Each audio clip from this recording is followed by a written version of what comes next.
اعوذ باللہ من الشیطان الرجیم بسم اللہ الرحمن الرحیم تنزیل من رب العالمین، یہ اتارا گیا ہے جہانوں کے پالنے والے کی طرف سے۔ ان آیات میں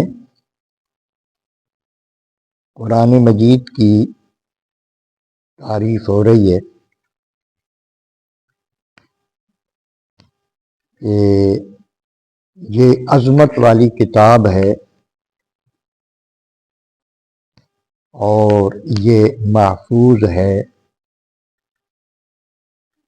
اس کو صرف پاک شخص ہی چھو سکتا ہے۔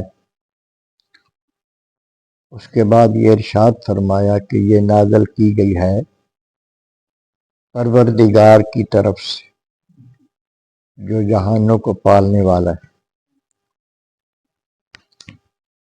اس میں بھی کفار اور مشرکین منکرین کا رد ہے، جو اللہ تبارک و تعالیٰ کا کلام اس کو نہیں سمجھتے تھے، وہ انکار کرتے تھے کہ یہ اللہ کا کلام ہے۔ اس کے بارے میں بڑی چیم گوئیاں ہوتی تھی، کبھی یہ کہتے تھے کہ حضور خود بنا لیتے ہیں، کبھی کہتے کہ انہیں کوئی آ کے ایتیں بنا کے دے جاتا ہے، ہمیں سنا دیتے ہیں۔ تو فرمایا کہ نہیں، یہ پروردگار کی طرف سے، یہ خالق کائنات کی طرف سے نازل ہوا ہے۔ آفا بہذا الحدیث انتم مدہنون، کیا تم اس قرآن کے بارے میں کوتاہی کرتے ہو؟ قرآن مجید کے بارے میں کوتاہی کرنا یہ بڑا وسیع مفہوم ہے اس کا۔ قرآن مجید کو نہ ماننا، پھر قرآن مجید کو اہمیت نہ دینا۔ قرآن مجید پوری انسانیت کے لیے بلکہ جنات کے لیے بھی یہ ہدایت کا باعث ہے۔ ہمارے آقا حضور سرور کائنات صلی اللہ علیہ وسلم جتنی بھی مخلوقات ہیں ان سب کے نبی اور رسول ہیں۔ جنات بھی آپ کی امت ہیں، فرشتے بھی، انسان بھی۔ تو یہ انسانوں کے لیے بھی رہنمائی کرنے آیا ہے اور یہ جنات کے لیے بھی۔ تو قرآن مجید سے جو بندہ، مطلب یہ ہے کہ اس کو پڑھتا ہی نہیں، اس کا پڑھنا بھی ضروری ہے، کسی نہ کسی حد تک اس کا سمجھنا بھی ضروری ہے، کیونکہ وَمَا خَلَقْتُ الْجِنَّ وَالْإِنسَ إِلَّا لِيَعْبُدُونَ، جنوں اور انسانوں کو میں نے عبادت کے لیے پیدا کیا ہے۔ مقصد ہے، اگر انسان کی زندگی کا عبادت ہے، عبادت کیا چیز ہے، کیسے کرنی ہے، یہ تو قرآن ہی سمجھائے گا نا جی۔ قرآن کو ٹچ ہی نہیں کیا، یا جو قرآن کو سمجھنے والے ہیں ان کی صحبت میں بیٹھا ہی نہیں، تو یہ قرآن کے بارے میں کوتاہی ہے۔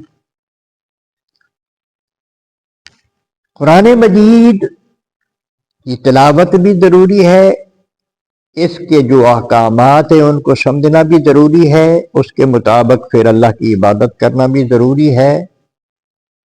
اور قرآن مجید زندگی کے ہر شعبے میں یہ رہنمائی کرتا ہے، ہر شعبے میں قرآن مجید سے ہدایت حاصل کرنی، اس سے قرآن مجید سے جو ہے نا فائدہ حاصل کرنا، یہ لازم ہے۔ اب یہاں ہم قرآن پڑھ رہے ہیں، اپنے گھر میں ہمارے جو معاملات ہیں وہ قرآن مجید کے مطابق ہونے چاہیے۔ جو بندہ عدالت میں بیٹھتا ہے اس کا ہر معاملہ قرآن مجید کے مطابق ہونا چاہیے، اسمبلی میں قرآن مجید کے مطابق ہونا چاہیے۔ قرآن مجید کو چھوڑ کر جو کسی اور قسم کی چیز لینے کا، اس کے مقابلے میں لانے کا جو بندہ سوچتا ہے وہ کوتاہی کر رہا ہے۔ ایمان والا ایسے نہیں کر سکتا۔ ایمان والا قرآن مجید کو ترجیح دے گا۔ جس کا ایمان صحیح ہے، جس کا ایمان پورا ہے، وہ کوتاہی نہیں کرے گا۔ وہ یہ کہے گا کہ قرآن مجید میں ہر طرح کی رہنمائی موجود ہے۔ اللہ تبارک و تعالیٰ نے پھر جو قرآن مجید کو سمجھانے کے لیے انبیاء بھیجے ہیں، ان کو ہمارے لیے نمونہ بنایا۔ نبی کریم علیہ الصلوۃ والسلام نمونہ ہے۔ اب ام المومنین عائشہ صدیقہ سے کوئی پوچھتا ہے نا، صاحب نے سوال کیا کہ حضور کے اخلاق کیا تھے؟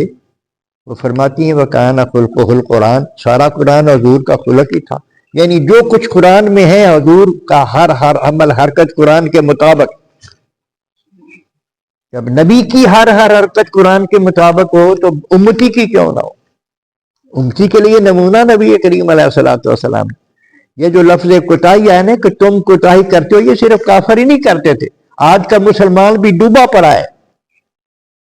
قرآن مجید نو کنڈ کیتی ہوئی، قرآن مجید کو نہیں اہمیت نہیں دی جا رہی۔ قرآن مجید کے مقابلے میں اور چیزوں کو جو اللہ کے نبی نے فرمایا اس کی اہمیت نہیں، جو کافروں نے کہا ہے اس کی اہمیت۔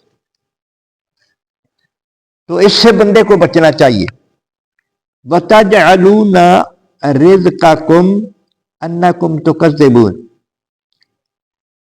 اور اس کی بے پایہ برکتوں سے تم نے اپنا نصیب یہی لیا ہے کہ تم اس کو جھٹلاتے رہو گے۔ یہ بات ہو تو رہی ہے کافروں کو۔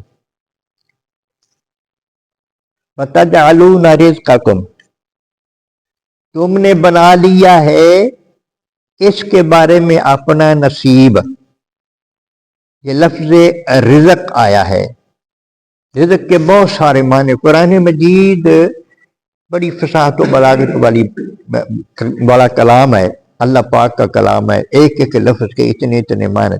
عام طور پہ رزق کا معنی روزی یہی ہوتا ہے، لیکن اس کا معنی نصیب بھی ہوتا ہے۔ اللہ فرماتے ہیں کہ تم نے صرف اس کو جھٹلانے کو ہی اپنا نصیب بنا رہے، یعنی اس کو جھٹلاتے ہو قرآن مجید کو، قرآن مجید کو جھٹلانے کو ہی اپنا تم نے نصیب بنا لیا۔ اس کے تحت مفسرین نے کچھ احادیث بھی درج کی ہے کہ اپنا نصیب بنانا، قرآن مجید کو جھٹلانا۔ قرآن مجید کا یہ ہے کہ تمہیں جو کچھ مل رہا ہے اس کا خالق اللہ ہے۔ تمہیں جو کچھ مل رہا ہے اس کا خالق اللہ ہے۔ ذریعہ مخلوق بنتی ہے، لیکن اللہ چاہے تو بنتی ہے۔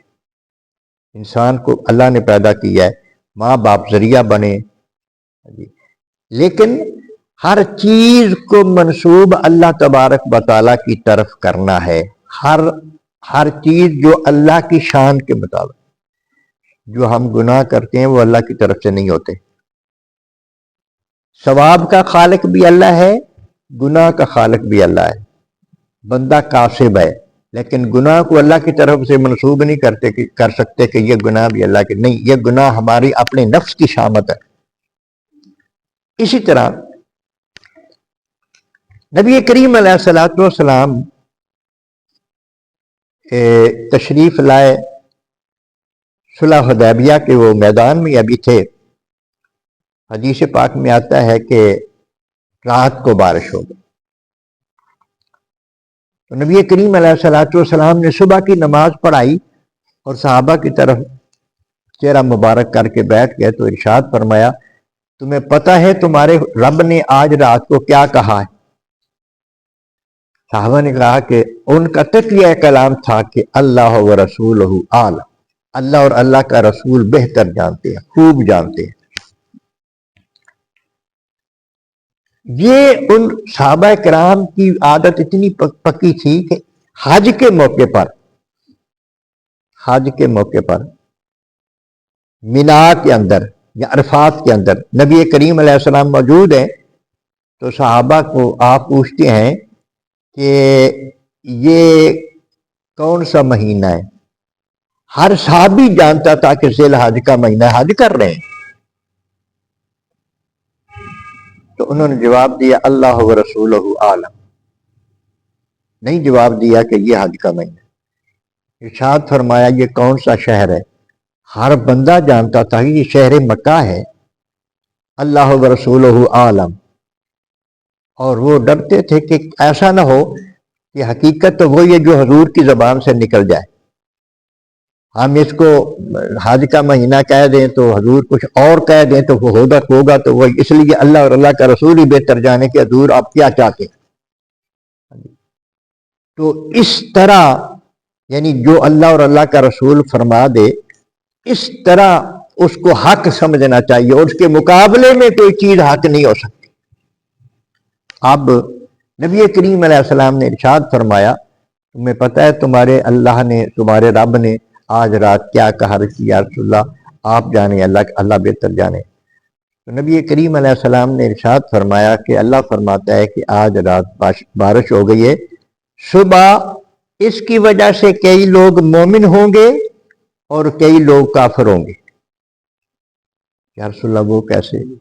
آپ نے فرمایا جس نے یہ کہا کہ یہ بارش ہم پہ اللہ کا فضل ہے وہ مومن ہو گیا، اور جس نے یہ کہا کہ یہ فلاں ستارے کی وجہ سے ہوئی، یہ ستاروں پر بھی بڑا ہوتا ہے مان لو، یہ فلاں ستارے کی، اس وقت بڑا یہ رواج تھا کہ یہ سب فلاں ستارے کی وجہ سے بارش ہوتی ہے، فلاں کی وجہ سے بارش ہوتی ہے. تو نبی کریم علیہ السلام نے ارشاد فرمایا کہ اللہ نے فرمایا کہ جس نے کہا کہ یہ فلاں ستارے کی وجہ سے ہوئی ہے وہ کافر ہو گیا، اس نے میرا انکار کر دیا، اور جس نے کہا کہ اللہ کے فضل سے ہوئی تو وہ مومن ہو گیا. تو اس آیت کے تحت مفسرین نے یہ احادیث بھی نقل فرمائی ہیں. تو قرآن مجید کو اللہ فرماتا ہے کہ جھٹلانا ہی، اس کو جھٹلانا ہی تم نے اپنا مقدر بنا لیا ہے. تمہیں چاہیے تھا کہ اس کو حق مانتے، اس کی تلاوت کرتے، اس کو سمجھتے، اس پر عمل پیرا ہوتے، اور تم اللہ کے فرما بردار بندے بن جاتے اور تم جنتی بن جاتے. اللہ پاک سمجھنے کی توفیق عطا فرمائے.